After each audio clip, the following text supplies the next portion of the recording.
غربت آ گئی، بیماری آ گئی، پریشانی ہو گئی، اللہ سے بہت دعا مانگ لی، مسئلہ حل نہیں ہو رہا، تو غیر اللہ کے پاس پہنچ گئے، شرک پیدا ہو رہا ہے یہاں سے۔ تو قرآن نے بھی بات سمجھائی ہے، نفع و ضرر، خیر اور شر سب اللہ تعالیٰ کی طرف سے، حضور نے بھی اس کو ہی بیان کیا ہے۔ تو یہ بڑی معصومیت کے ساتھ اضافوں کا سلسلہ شروع ہوتا ہے، اور میں آگے چل کے بتاؤں گا اس کے نتائج کتنے ہولناک ہوتے ہیں۔ یعنی یہ اتنی سادہ بات نہیں ہے کہ کوئی علمی ٹھوکر لگی، جب یہ اضافے شروع ہوتے ہیں تو پھر جو ہے نا اللہ تعالیٰ کونے میں رہ جاتے ہیں، سائڈ میں رہ جاتے ہیں، ان کی کوئی حیثیت نہیں بچتی،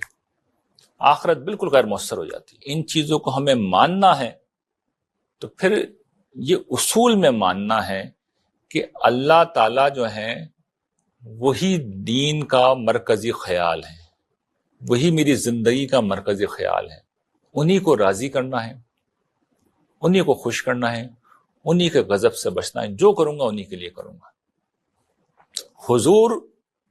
اس کے بعد فل اسٹاپ،